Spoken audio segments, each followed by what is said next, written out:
Hello and welcome to the MB Om podcast, where you will learn to master the business of yoga with guests from around the world who have experienced becoming successful yoga teachers, studio owners, and much more. Now, here's your host, Amanda Kingsmith. Hello and welcome to another episode of the MB Om podcast. I'm Amanda and I'll be your host for this and all episodes of the show. This episode of the podcast is brought to you by Fave Yogis. Do you teach privately? Make payment and registration a breeze. Use the Fave Yogis app to create and manage classes for your personal clients. Life is just easier with autopay. You can forget about remembering to Venmo, or if you're up in Canada, sending an invoice, an e-transfer, or a PayPal, depending on where your clients are in the world. With Fave Yogis, you can use autopay to enable repeating payments. This will save you so much time and make things so much easier. You can also keep your calendars in sync. Google Calendar integration automatically updates teacher and student classes when you make changes. It's still just your yoga. Teachers add classes, students add teachers and students stay connected. Head on over to the App Store and find Fave Yogis, Favyogis. Use code MBOM and let them know that I sent you. This episode of the podcast is also brought to you in part by PunchPass.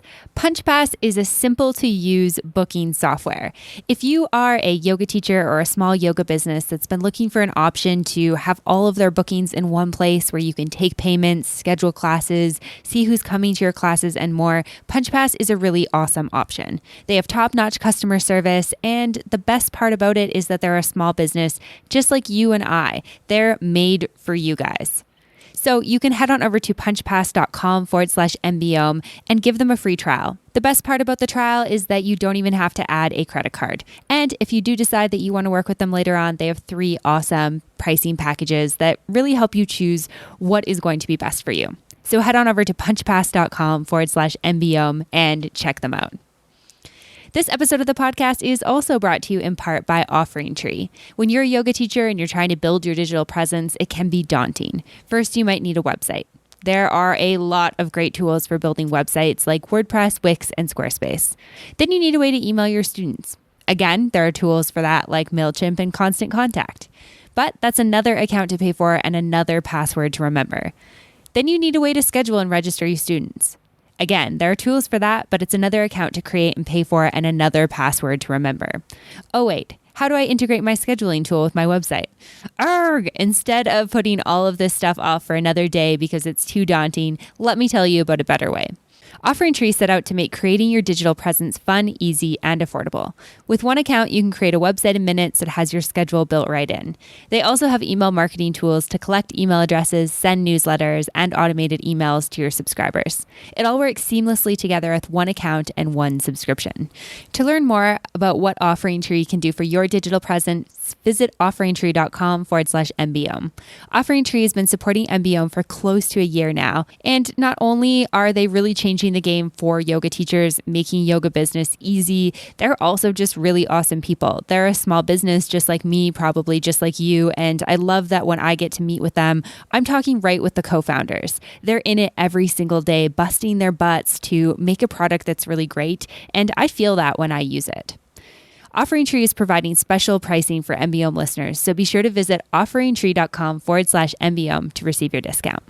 Now on to today's episode of the podcast. I am very, very excited to be joined today by Swami Brahmananda Saraswati.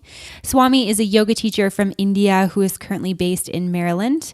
He grew up in the Himalayas and has been surrounded by yoga his entire life, and he's actually been teaching since he was 10 years old. He moved to the United States to study and offer yoga and is currently finishing up his business degree, which he'll tell you guys a little bit more later. And on this episode, we talk about how yoga is different in the West versus in India, the value of being a lifelong learner, and why it's important to recognize the importance of an energetic and monetary exchange in our businesses. And it was really cool to talk to Swami about his thoughts on this, because I think we often think that traditionally yoga wasn't valued at anything, and he debunks that fully. We also talk about Swami's 200-hour online yoga teacher training, and he shares the value of being able to teach and learn online, why this is a great way to make yoga accessible, as well as everything that he's learned through his yoga business, both what he offered over in the Himalayas in India, as well as everything that he's learned from operating a business in the United States. This is a really fun and inspiring episode, and it ends with a beautiful, beautiful prayer. So I really hope that you guys get value out of this episode and enjoy learning from Swami as much as I did. And without further ado, here he is. Swami Brahmananda Saraswati, very excited to have you here with me today. Where are you joining me from? Hey, Amanda. I am also very excited to be here with you. I am currently in Maryland. Potomac, the city of Potomac, near DC, basically. Yeah, like 15. Okay, cool. DC.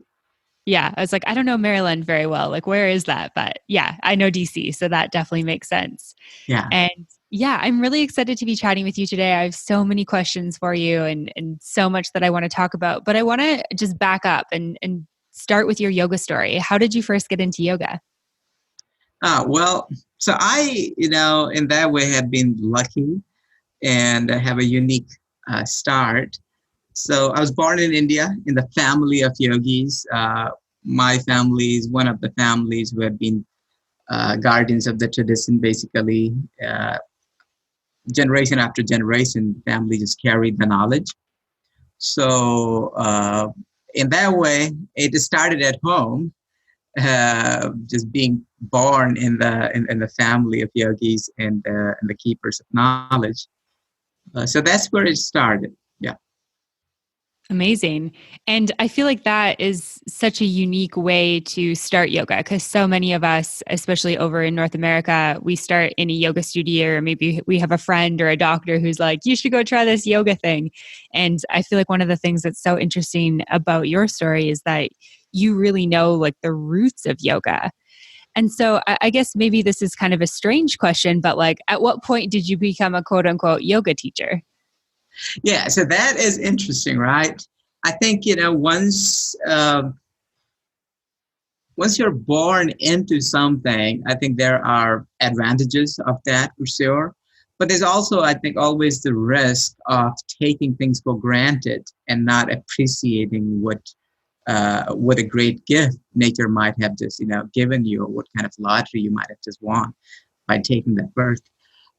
So in my case, I was very fortunate. My family was, very much committed to helping and serving and uplifting the people and society in general. Basically all day, my grandfather, my father were there helping the villagers, deal with their, whether it's physical health problems, whether it's, they needed some support, some guidance.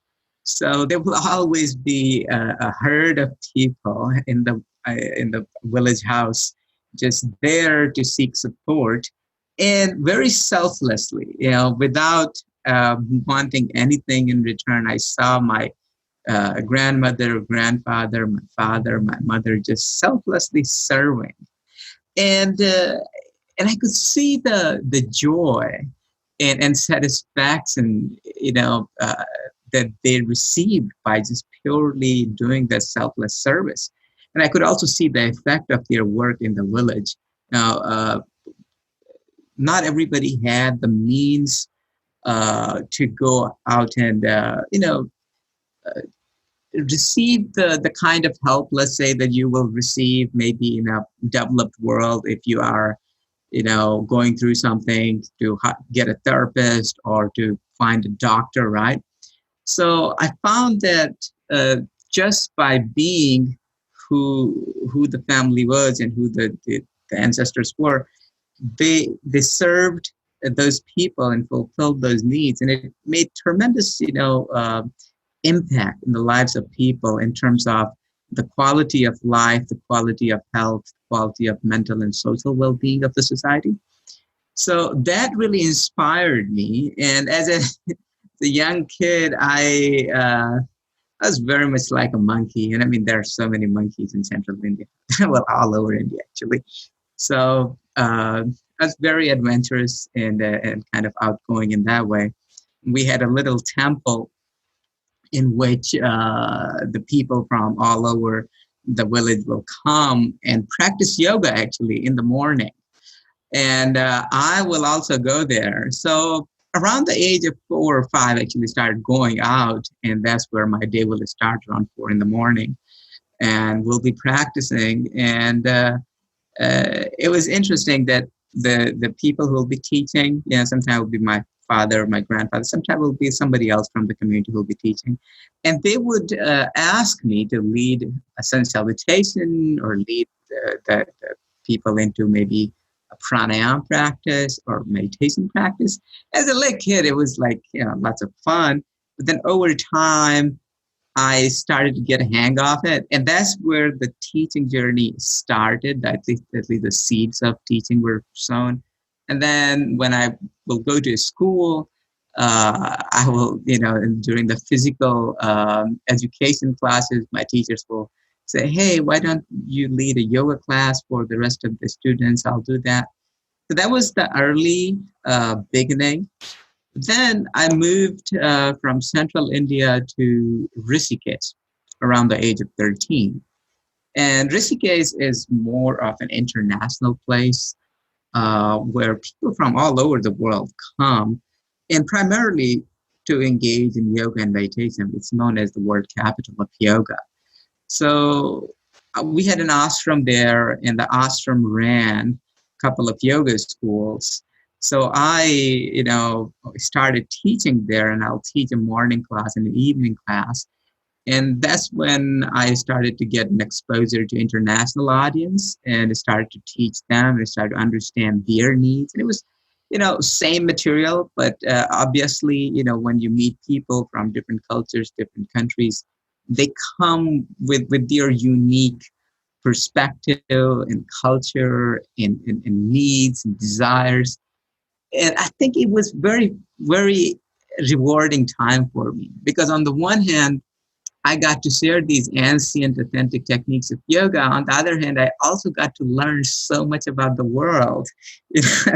So that's how the journey started. And then, now I'm here. Yeah, that's amazing and such an interesting story. I'm curious, how did you get from Rishikesh in India to Maryland? So Rishikesh, basically in the ashram, I was there teaching and also completing my high school. And after I finished, I lived with a whole bunch of saints. And I always, the question in the back of mind as a young person you have, like, okay, well, I guess at some point I'm going to have to do something. That's what grown-ups do. You find your place in the society and you serve. And so I was wondering, what should I do? And after having met all kind of people and have seen different paths in life, I was always fascinated by sages and monks and ascetics and their life and the way of life, and also the experience of life that they seem to carry. They were always happy. They were the people maybe with modest resources, but always willing to give, always willing to share, and seemed very healthy, right? Not just physically, but also I think you could see through their eyes, there was something very complete and fulfilled in them. So by the time I finished my studies at the high school, I was convinced that I just want to become a monk. I want to open another ashram, maybe in the neighboring village in Himalayas, and just run a little place and help people. So I went to my one of the mentor. She was a saint, and I asked her, "Hey, I think maybe now's the time for me to open another monastery in the neighboring village and continue the work."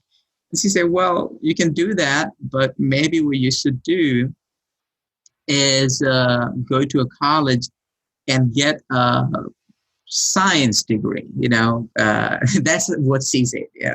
She didn't tell me which branch of science. Just go get a science degree. You get higher education. I said, why? And she said, well, the world is changing. And if you want to be able to effectively help people and do the maximum good, then it will help for you to understand the modern language, the modern world, the modern perspective.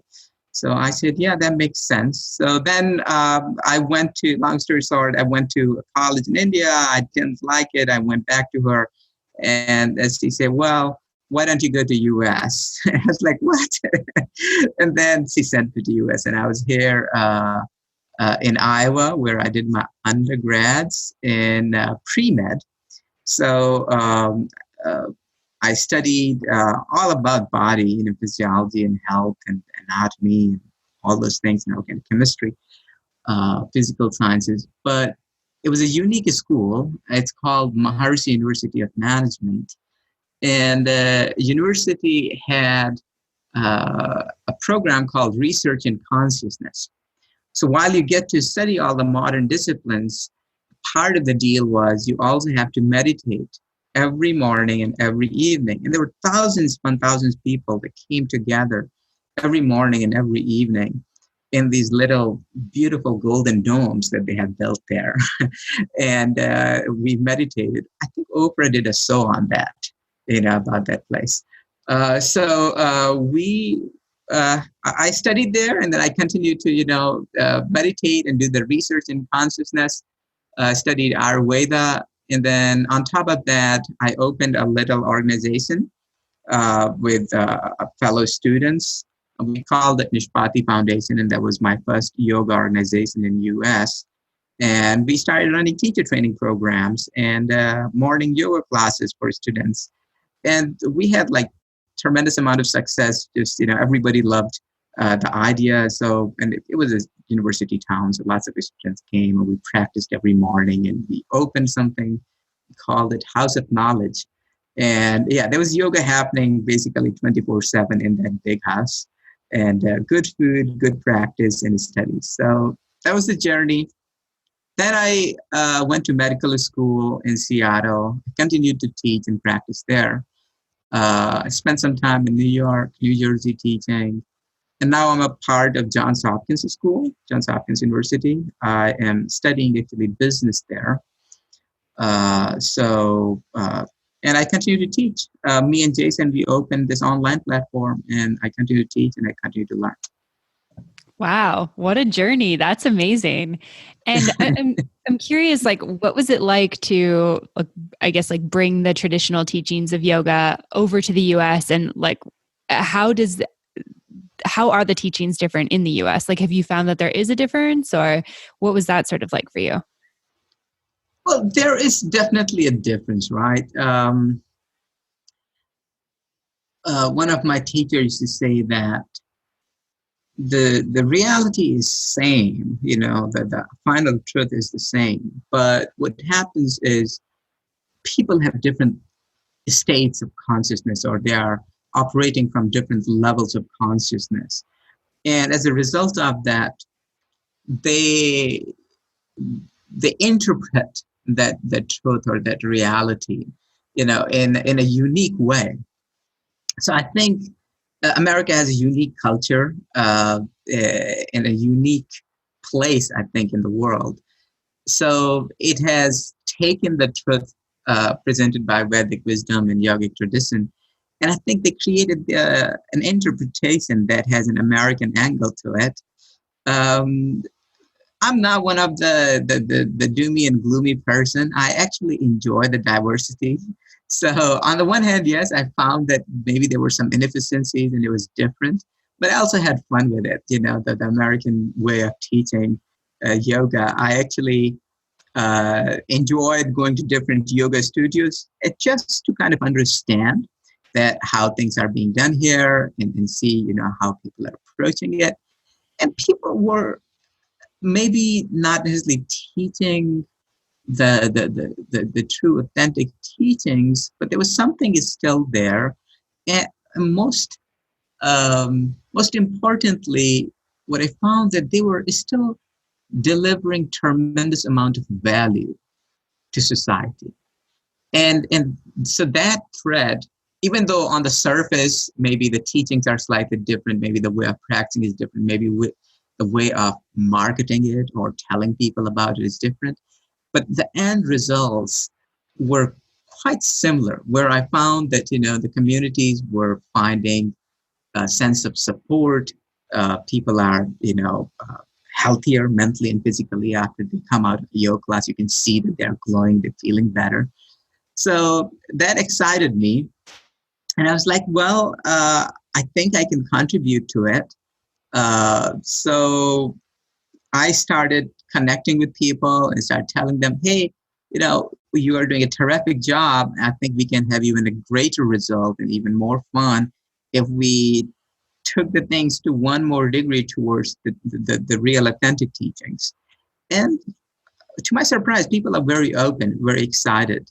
And I get a lot of collaboration. So it has been a fun experience, different but fun. Yeah. Mm-hmm.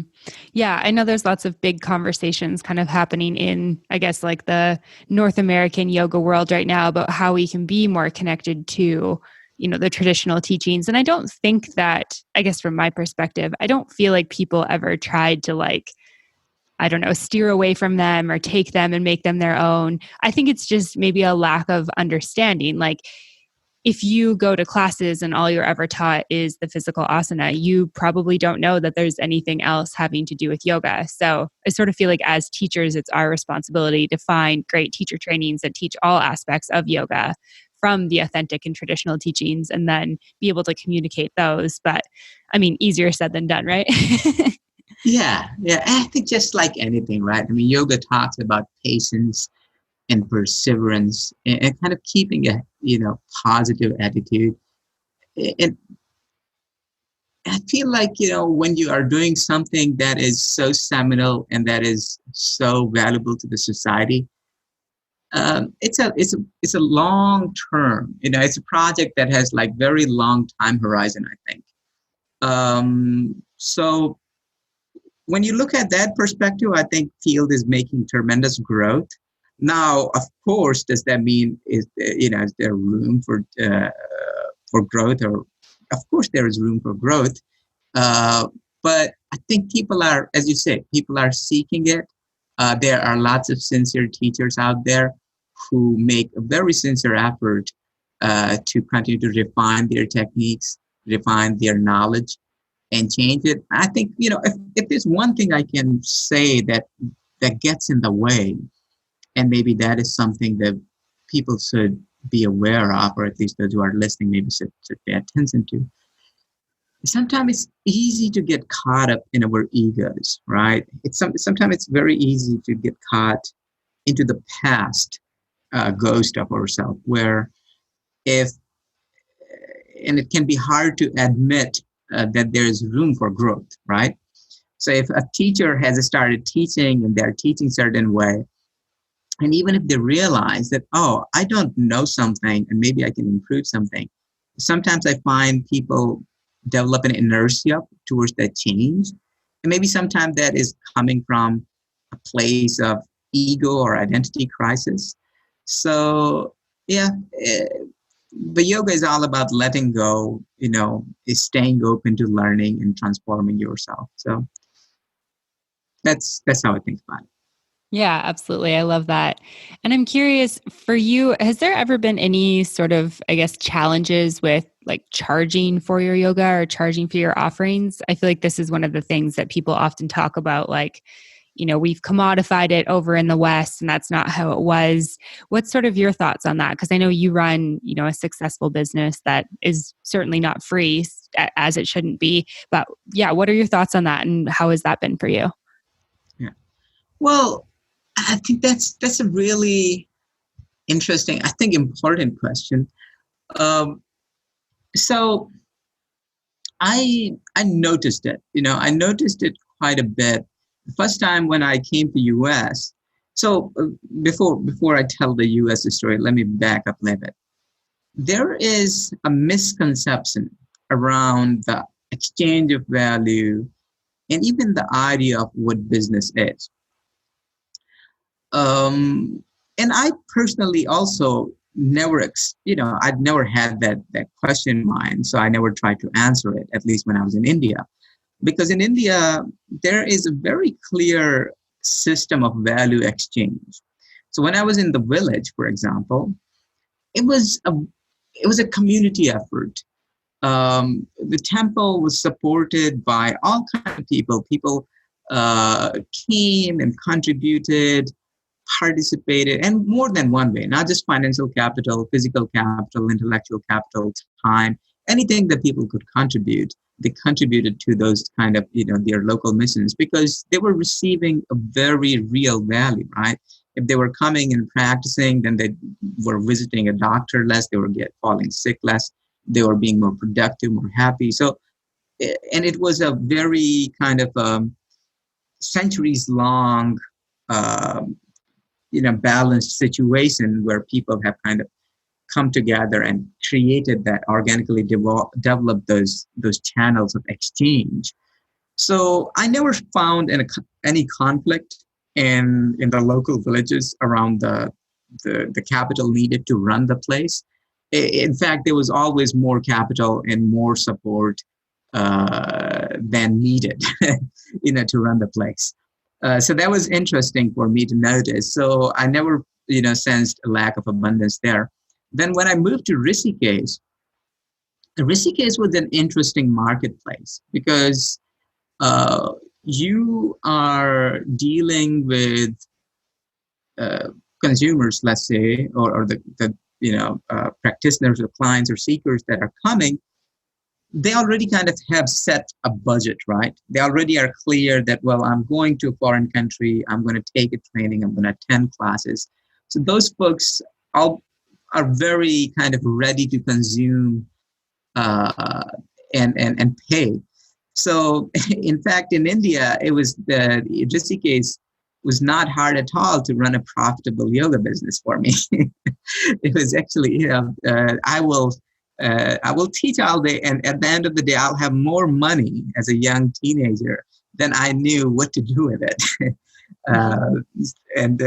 Like more than $1,000 in a day, and it was an interesting experience as a teenager. So of course, I had an ashram and ways to give it away. So I did, because I didn't have much of my personal needs. When I moved to US, it was a different experience. And in US, I noticed that there was a stigma around money and value, especially in the spiritual communities. I noticed that people were very sincere, very loving, were willing to give and share and engage in practice. But there was some sort of resistance towards money, or towards that, or some sort of hesitation towards the idea of exchanging. I don't know. Maybe it has something to do with the social dynamics and relationship between the financial structure. Over time, so I started exploring that question. I'm like, well, why is this? Why are people feeling hesitant here compared to when I was in India? It was never a second thought. I never had to actually think too deeply about creating a financial structure for my business. It was plain and clear. People come, they give money. When I was teaching in Rishikesh, because they were visiting traffic. When it was in central India, it was a community effort. So there was a community structure. So there was free flow. In US, it was not such. So first thing I did is, when I opened my organization in Fairfield, I said, let's try something that I believe in, which is the model of abundance. I started with the theory that there's always enough for everyone. And an organization should always think in that way, that if we are going to work together, then we want to reward more than, what a person might expect. So I created this reward structure where people who taught for me were paid 80% of the revenues that they brought in. And that was unheard of. Most people in other organizations were getting paid maybe 20%, 15%, 10% of what they were bringing in. And that created a sense of empowerment in the teachers and in the friends that were part of the organization. And they were very excited. They will go out and talk to people. That's how we start create a lot of traffic. So I think abundance mindset, the idea that, well, abundance is good and it can help the mission, and you can do more. You can do more of what you want to do as an organization if you come with that mindset, and also not being stingy in sharing with the people who are working with you and considering them as partners. So that was first experience. But then when I moved to New York, New Jersey, and still saw that there was a stigma. So that led me to understand, okay, I think there's a specific way of doing business in US, and maybe I should understand it. So I went to business school. I'm actually about to graduate by the end of the semester from an MBA program at Johns Hopkins. And I really wanted to understand and solve this problem of value for the heart-centered entrepreneurs, because I feel like they have good ideas, they have good missions, but they haven't maybe thought clearly about the margins that are needed to make the mission happen. And in business school, one thing I learned, the business is not anything other than process of creating value and capturing it and sharing it. I mean, technically, that's what a business is. It's a process that creates value and then shares it and captures it. And money is a way to represent that value. So whenever an entrepreneur is thinking about it, they should consciously think that there is no mission without margin. And if I'm going to be creating value, I should consciously think about it's a responsible thing to do for the sake of the mission, to create very clear and very efficient structures how the value is going to flow so that you can serve the maximum people. And that's what we do in our organization. So financially, our organization does, it is a happy place. And I think the secret is always abundance mindset, thinking of business not as something diametrically opposed to spiritual activity, but realizing that in some ways spiritual activity and business are the best friends, because at the heart, the pure business is about creating value. And if you're creating value, then you should create very efficient systems of sharing and exchanging value. Yeah, I love that. I'm on board with all of that. And it's really interesting to hear just the differences that you noticed between India and the US. And particularly interesting to hear that, you were making profitable amounts of money, like more than you knew what to do with while you were over there. And I think that there's a misconception that there isn't that financial exchange in India, at least from some people that I've talked to. So definitely interesting to hear that aspect of it. Hey yogis, I just wanted to take a quick little break to talk a little bit more about Punch Pass. You heard me talk about Punch Pass at the beginning of this episode, and I am so excited to be partnered with them. Before we continue with the episode, I wanted to tell you a couple more things about the software. So with Punch Pass, they have really done their best to make sure that you can focus on the business that you enjoy and let them take the hassle off your hands. And they've done so in a way that we can afford as businesses. One of the things that I love the most about Punch Pass is that they're a small business, just like you and just like me. And so they're made for us. They're not a big company that's just charging us a lot of money for the services. They understand that we're small businesses as yoga teachers, and they really want us to be able to do what we love, which is teach yoga. So if you've been looking for some sort of software that can make your yoga business a lot more simple, head on over to punchpass.com/MBOM to start your free trial today. All right, back to the episode. And so I'm curious, I know you've got your online yoga teacher training. What inspired you to create an online yoga teacher training? Like, where did that idea come from?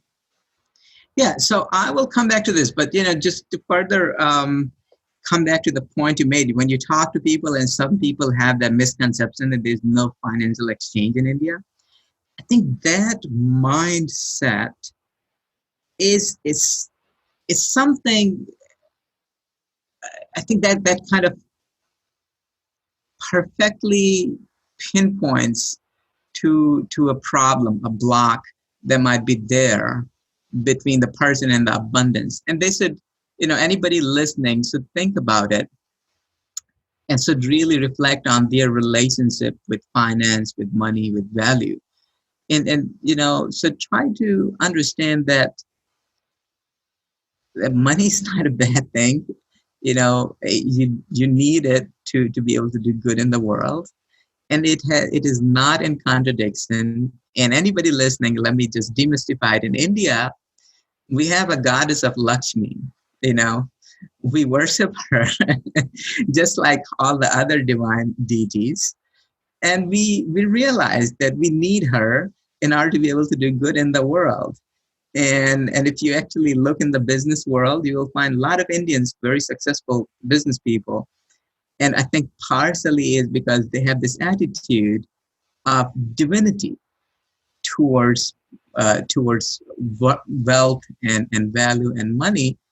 And of course, once you have it, it is, it's yours to do whatever you want to do. But I think the highest value comes once you have money is by sharing it and by using it to create more value for people.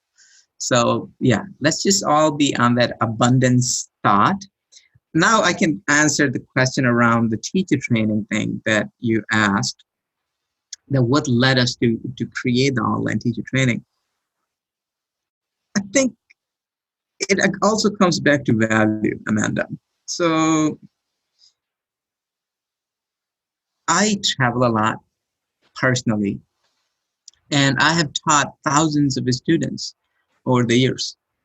And I hear back from my students that, hey, Swamiji, the time we spent with you learning, practicing, teaching, so amazing. Is it possible for us to continue that experience some way? And now we have the modern technology that I can provide that experience. So before creating the online yoga teacher training, we had created an online platform that was basically a means or a way for me to connect with my students around the globe. And what we'll do, we still have this, so we do teacher trainings a few times a year. And then when we're not doing it, we have master classes on yoga. And every Sunday, I will come to the platform in the morning, and my students will join me from around the world. And we will practice together. And we will go through yoga. And just that act of coming together and kind of revisiting the knowledge energized all of us and kind of helped us to go deeper into our practice. So then it got us thinking that, well, because I travel a lot, especially the last few years, because of that, I couldn't do too much on-site teacher trainings. So I said, well, what if we did online yoga teacher trainings? And then as I started looking into it, I realized I might be able to provide greater value and greater quality of teaching to students who are seeking to become yoga teachers than what I can do in a limited space and time. For example, if I teach an on-site yoga teacher training, is 30 days, and you have to cover all these things from asana techniques to pranayams to meditation philosophy to anatomy, ethics. And it's hard for students to take all that knowledge in that short amount of time and then become a teacher. And I think that the current system, the way it is set up, that people are expected to take that 1 month course and then come out and be fully fledged yoga teachers. While doing online thing, it gave me this flexibility of being able to spread out the content. So I can now have all the content on our platform where students can access it, in a manner that fits their schedule the best. And one thing about learning is an iterative process. So they can come back to the knowledge again and again. While if you were taking an on-site class with me, you will get that knowledge, and I do my best. And I think, we created good yoga teachers. But it's still, if a student needed that, need to hear the same words, that they need to see the same practice again, they can't. They have to depend on their memory or their notes. So in some ways, I found that having this online platform helped me create a better learning environment. And there's a lot of need out there. There are people who want to become yoga teachers, and maybe they can't take the time off, maybe they can't travel to India, or maybe they want to actually really take time and do a good job as a teacher, and not just kind of fulfill a requirement that, oh, I'm certified. So all those reasons led me to create it. And after I created it, I wasn't sure in the beginning that how people will respond, and is it going to work? Because ultimately it was an hypothesis. But now that we have been doing it about over a year, the results are amazing. I mean, people, we have a lot of new students who have joined us, and their lives are transformed. Not only that they are, becoming great yoga teachers, but the fact they have access to the knowledge, the fact that they have access to me on a regular basis. And that's another thing we do on our online yoga teacher training. So now, instead of having just 1 month access to me, people have, when they sign up, we try to give them access to me for a whole year. So that way, they, even after they finish the syllabus, they get continuous mentoring from me. And I think that has helped people to find the confidence, go try teaching, and then come back to me, share their experiences with me, get the pointers, and then go back out there and do a better job. So in the beginning, we started it with that thought as an experimentation, but now I'm super about it. I'm actually now biased towards online yoga teacher training. Yeah, that's really interesting. And I think one of the biggest questions with online training is like, how do you ensure that people get that quality experience? Like, how do you make sure that they know the right things to say and cueing properly and sequencing? Like, how do you ensure that that quality is upheld with the online component? Yeah. So that was one of the questions that kept, like most people asked us, like, hey, well, if I'm in a on-site class, then I get hands-on adjustment, and I get to experience you cueing me in a class and a practice session. So I have an experiential understanding of how to cue others. And we, actually found better solution. And I think to do an even better job in helping people achieve those competencies than one can in an on-site course. So in order to address those two things, we did two things. One, we created a module of content that is all about hands-on adjustment, and where I partnered with one of my longtime students and recorded, a series of content where I demonstrate that, okay, how do you do hands-on adjustment on a student in different class settings, in different practices, different asanas. And now it's not just once that the student has seen it, but they have it, right? So next time, let's say 6 months down the line, they are about to teach a class that's heavy on back bends. Now they don't have to depend on the memory that, oh, how did Swamiji do it when I was in the teacher training? Now they actually have the content access. They can always go like, oh, here is the section on back bend assisting, and here is how it's doing it. So that's how we helped with the hands-on assisting. And then the idea of cueing and getting like an in-class experience. So to solve that, we created something really unique to our online yoga teacher training, which many other online teacher trainings do not offer. which is we have a live component. So we call something Super Sundays. And we meet every Sunday live through Zoom around 10 a.m.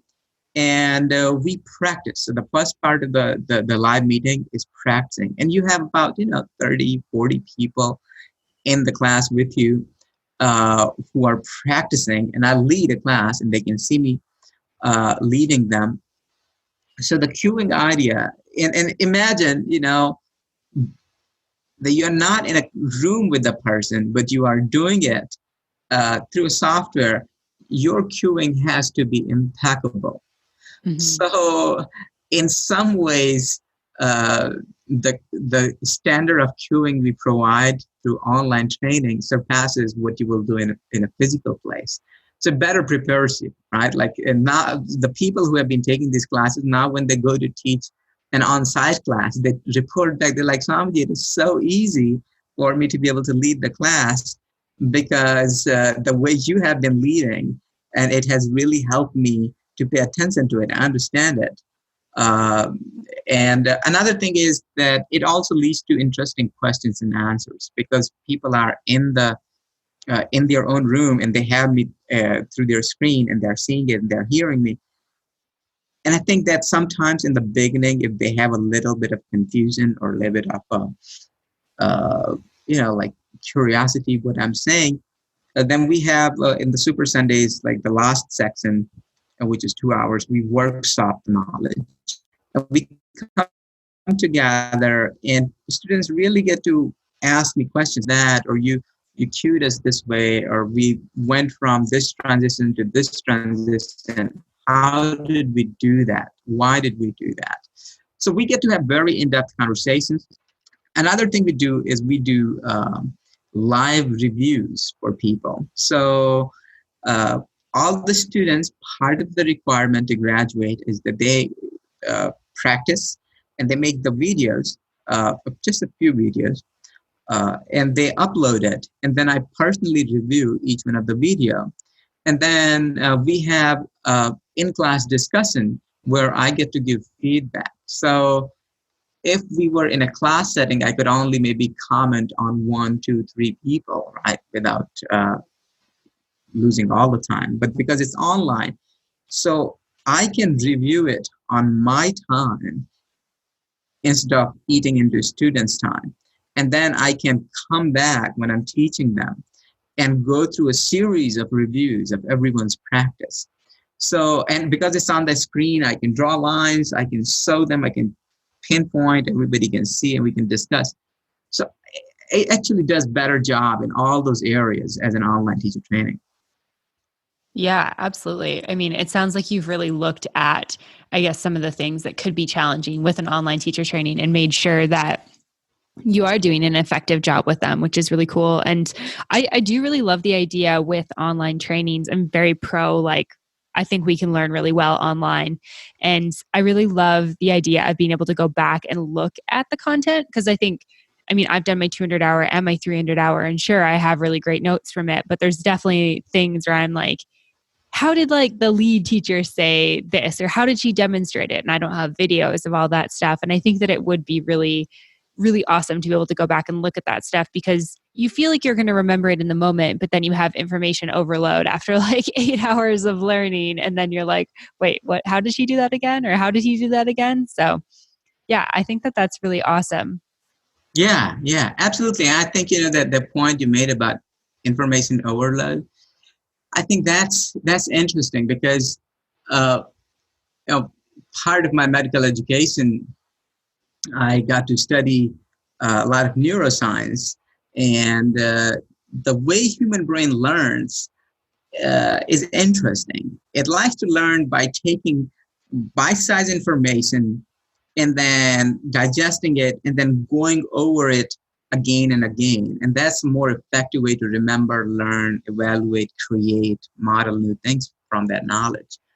In fact, if you are overburdened by knowledge, then the synaptic capacity of your neurons to form new synapses, new connections in order to contain that memory goes down. So your retention is going to go down, and your ability to recall is going to go down, and your ability to apply that knowledge is going to go down if you're, hyper loaded with knowledge. And that was a challenge that, I always tried to creatively solve in my on-site classes, where I tried to make it as fun as possible and try to space out the knowledge and chunk it in digestible pieces. But having an online platform makes that 100 times more effective. Mm-hmm. Yeah, absolutely. Yeah, very cool. And so I think that there's lots of people who want to run online businesses, whether or not it's maybe teacher trainings or maybe just running courses or programs.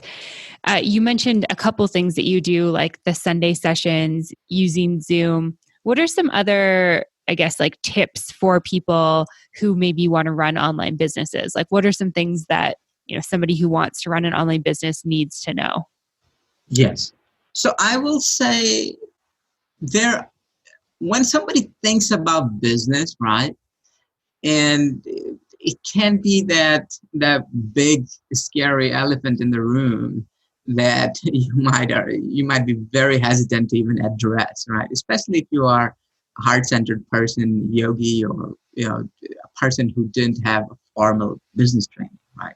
And trust me, after having gone to one of the most respected business school in the world, Johns Hopkins, I can tell you that the soul of business is very simple, but the business world, the market machine likes to make it look very complicated and confusing. And there are just so much marketing lingo and so much, finance lingo and management terms and this and that. It's very easy to get caught up in all those superficial trends and lose the sight of what really matters. So I think anybody who's trying to do business needs to understand that they don't need a business degree in order to be successful, from one of these Ivy League places. What they need is to understand some real fundamental things about business. One thing they need to understand, that business is simply the process of creating value. So that's number one thing. Are you creating value? Are you creating value? The second thing about it is sharing the value and capturing the value to create more value. So around the idea of value, one should really reflect, if somebody's an entrepreneur or business person, that, okay, am I creating value? And am I creating maximum value that I can create? And am I sharing it? And am I capturing it? So that's number one thing a person needs to understand. Second thing about business that one needs to understand, because of this idea that once you have value, you have to share it and capture it, comes to connection. So again, you can have tools and you can have systems and those things are essential, but those are easy to get actually. Your business, whatever tools and systems it may need, whether it needs, let's say, some software or some widget or couple of people who have specific skills, whether it's financial skills, whether it is web development skills, you can hire that kind of talent. That is not the hard part. The part that people miss, the second part, has to do with connection. So people sometimes become very caught up in business models and or different ideologies around the growth and growth channels. What they need to, many people lose focus of, is the core intention, and that is connection. So other than creating value, you have to be able to connect. And connecting is not hard. Being a social animal as human beings that we are, we grow up connecting with other people. And in fact, we also create value and exchange it every day. So I think the second part, when we go into business, sometimes we become business shy or we become self-conscious and we try to find fancy ways to connect. The truth is, you are dealing with human beings. You don't have to be fancy. You don't have to be perfect. You just have to be yourself and you have to connect. So that second thing is very important, connecting. And that's like here, right now, me and you, we are talking, we are connecting. And hopefully, through this conversation, we're going to connect with many more people. So this is one of the activities, but doesn't matter. It can be as simple as just talking to your friends if you're running a small business and just the word of mouth, whether it's, connecting through publishing content, whether it is by meeting with people in the space, talking to them about the value that you are providing, and offering it, freely offering it, not offering it for free, but freely offering it, and connecting. So I think those are the real secret sauce. And that also goes with the philosophy of yoga. Yoga is all about connecting too.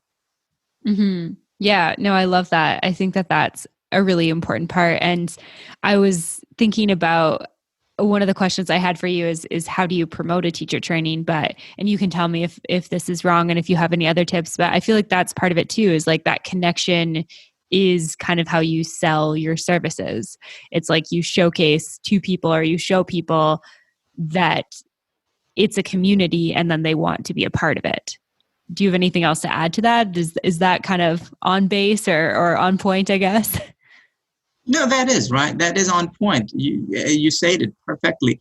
Nobody wants to be part of a network, or nobody's excited about opening a new MySpace account because the prospects of you connecting with the people you care about connecting with is not there. And that's a very business example, but like a main stream. But that's how you have to think. You have to think about that. You can spend a lot of money and a lot of time in writing the perfect marketing copy, and hiring the perfect ad managers, and then running the ad campaigns. And maybe it will connect with people, maybe it will not.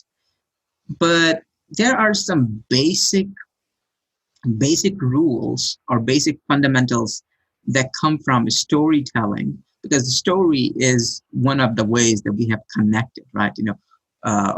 For centuries as human beings with one another.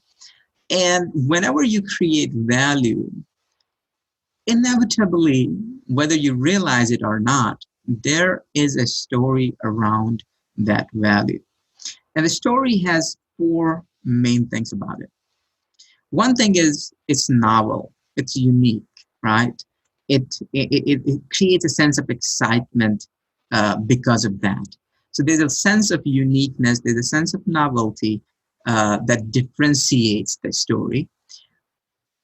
But then a story is also relatable, right? So let's say if you were watching like an animated movie with creatures, which look very unique, and in real life, none of that exists.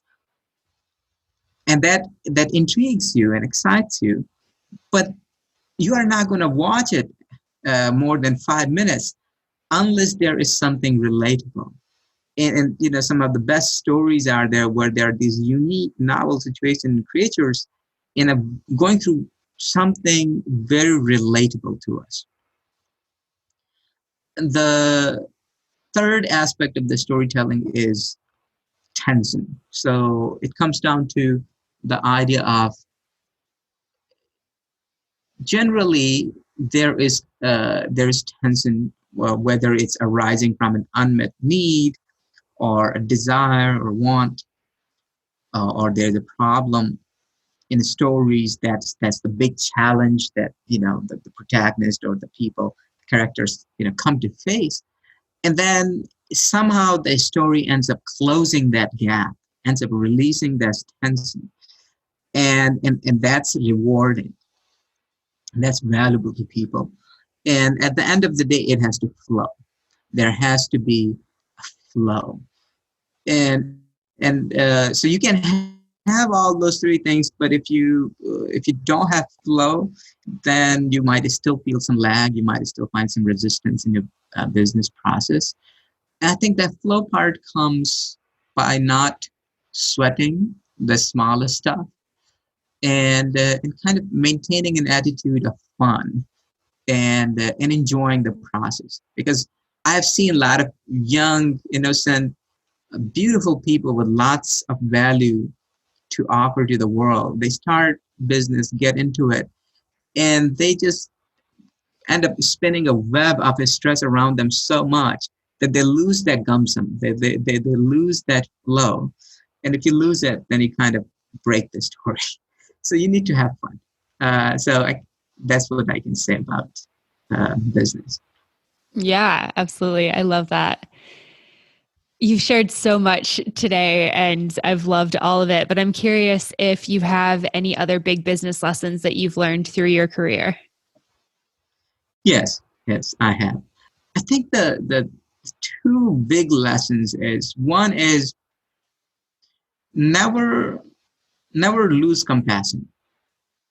I think that's the biggest business lesson of my life. And I keep, running into this realization again and again. There's nothing more valuable in this world than your conscience and your emotional potency or purity, I should say. So, and I think for me that comes to be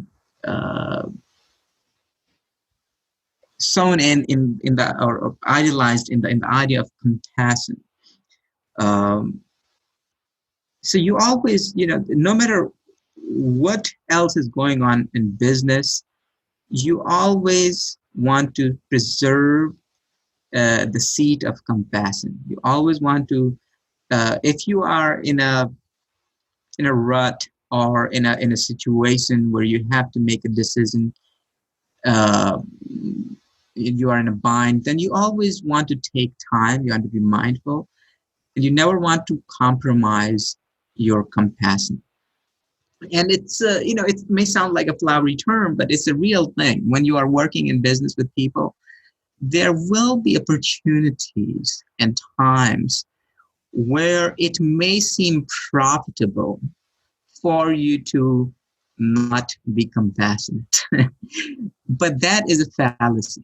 In long term, that is going to hurt you, and that is going to get in the way of you succeeding. So whether it's your people you are working with, whether it is the people you are serving, whether it's in the marketplace that you are trying to, make a position for yourself, state your claims, always do it without compromising your compassion. That is number one thing. Other than that, the second big business lesson I have learned is always be open to learning. Always be open to learning, and working, trying to do your best, learning, iterating, not being afraid to fail, and then kind of just working at it, perseverance. Just consistently working at it, but without compromising compassion and your moral compass. Yeah, I love those business lessons. I feel like, especially coming back to what we were talking about at the beginning with abundance mindset, I feel like when we're in a place of lack versus abundance, that's really when people, I think, compromise things that they would do. Like in their heart, in their gut, they know that it's not a good thing to do, but then they do it because they feel like they need that money or they need that client or they need to work at that studio, whatever it is. And I think it's so important to always make business decisions from a place where it feels good and not just worrying about, I guess, the financial payback of it or, how many followers you're going to get on social media or whatever it is. We always have to make sure that it feels good at the end of the day and we're not compromising who we are as a person. Yeah, absolutely. And the truth of it is, the more you become authentic and stick to your authentic self, the nature rewards it. People, because the idea is connecting, and who people want to connect with, not with some shady person, who's gonna not care about them. Customers want to connect with somebody who they get a sense of that this person genuinely cares about us. The people come to practice with me. Yes, I have skills and I have my expertise, and I don't think there is like you can say, oh, you don't need that. Of course, you need that, but at the end of the day, there will be other people also with the competencies. What's going to make you stand out is your emotional competence, which is, do you really care about these people? Do you really care about the people you are serving, or you are in it for something else? And if you are really in it to serve people, you are going to go big. You're gonna win big. You're gonna succeed big, and more than that, you're gonna be very happy with your work. Absolutely. Yeah, I definitely agree with that and really love that. Last question for you today. What is one tip that you would give new yoga teachers who are listening? There's lots of new teachers listening to the podcast. If you could give them one tip on going out and teaching successfully, what would that be? Yes. So I will say at least, these two things must be followed by every yoga teacher. Number one is drop your prejudices. Drop your prejudices. A teacher's job, by definition, is to be an open-minded person. So always be willing to step out of your frame of thinking, looking, and evaluating things. Always have that room, because as a teacher, you are responsible to mentor people, to serve people, to provide, to work in their best interest. And you have to realize that people are unique. One person is different than another, and they're certainly not you, right? So you can't be locked up into your way of doing things, or at least your way of looking at things. You have to develop that flexibility of being able to look at the situation from the perspective, especially from the perspective of the person who you're trying to serve, in order to be able to serve them best. And I'll tell you a story. So, right, I get a lot of students who want to do yoga because they are into fitness and they want to feel good and they want to, be able to be energetic and youthful and have the best life. And of course, I provide them that. But then I also get a lot of students who are shy about trying yoga because they are shy of themselves. Some of them might not be Olympic level athletes in terms of fitness, and they might have doubts about their health and their competence in terms of being able to do yoga or benefit from it. And sometimes these people go and they get hurt in the yoga classes. They go and they try and they either hurt their knee or something because the teacher failed to recognize the special need of these people, right? And some people just write these people up, and that's a huge segment of market. In fact, weight issues is plaguing our country. More than 50% people are expected to be suffering from obesity in America. there is new research that shows that 1 in 3 kids is already overweight. The chronic healthcare, which is heart disease, and other things like diabetes and hypertension, stress, these are the 80% of our healthcare cost, which is in trillions. It is 18% of our US GDP.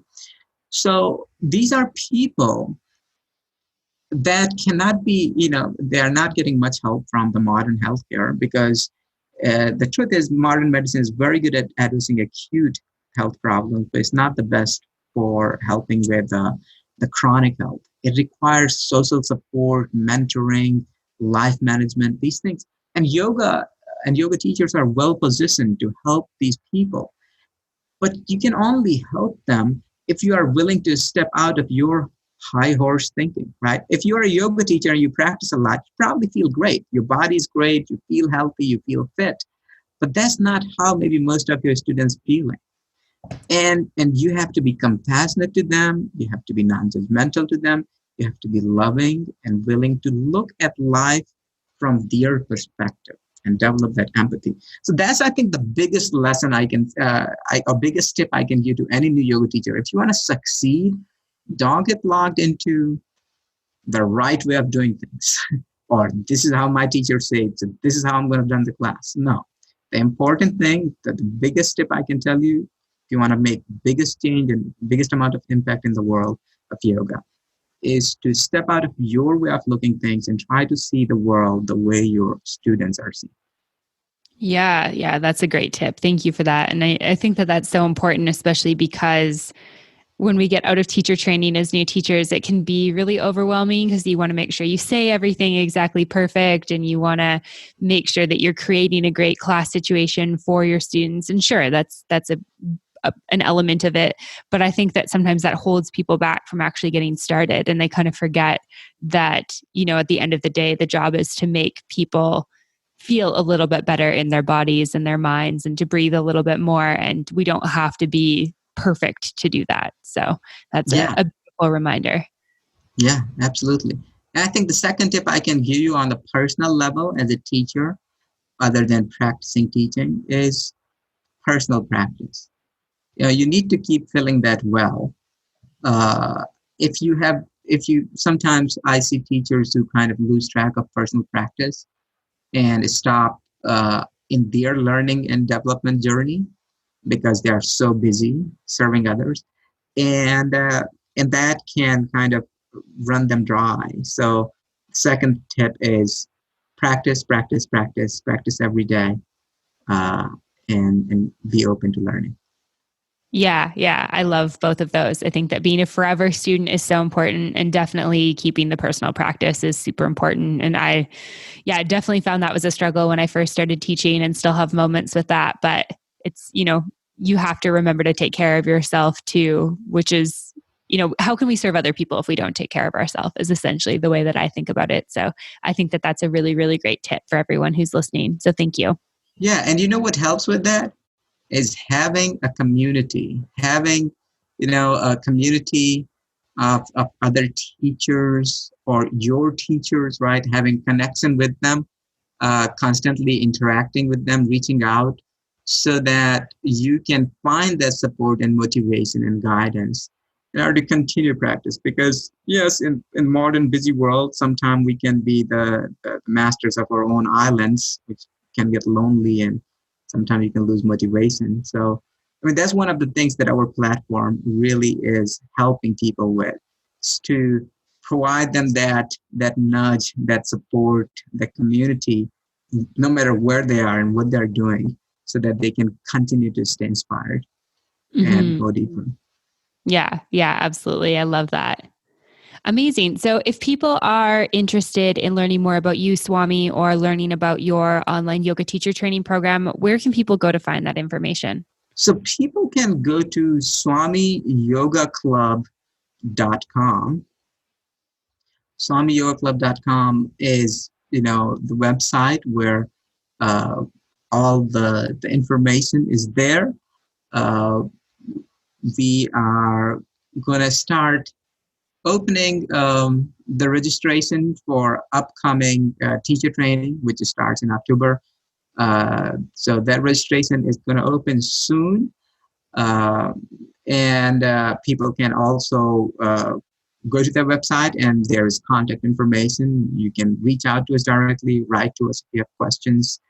And the way we work is very human, right? It's just you reach out to us, and we'll connect, and then we'll become friends, and we'll start the journey. Amazing. I love that. Awesome. Well, thank you so much for your time today, Swami. It's been really, really awesome chatting with you. Thanks for taking all my questions. And I'm definitely excited to follow your journey as your business continues to grow and thrive. Oh, thank you, Amanda. It was a pleasure to speak with you. And let's do a little prayer, and then we can go, okay? Okay. Yeah, let's do it. All right. So I'll say the prayer and just be a witness.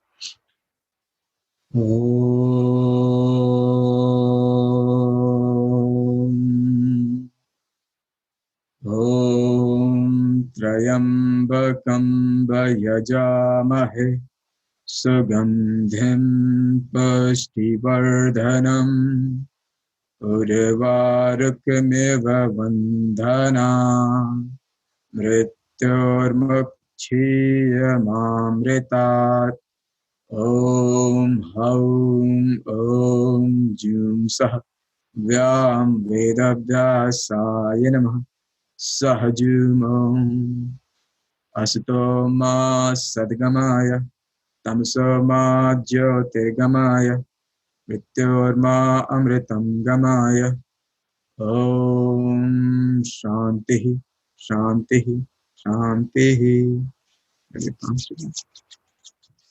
And bless you. Thank you, Amanda Ji, and thank you all the friends who are listening to us for your time and attention and all the love. And let's stay in touch.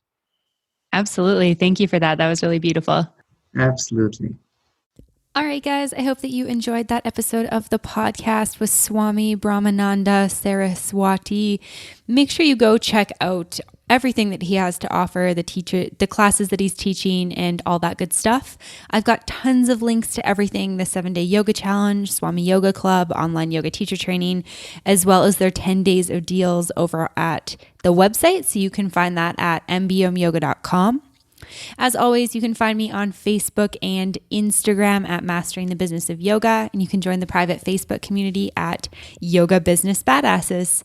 Thank you so much to the sponsors for today's episode. Thank you to you guys for engaging with them, asking questions, all that good stuff. And most importantly, thank you so much for listening. All right, I'll see you next week. Namaste.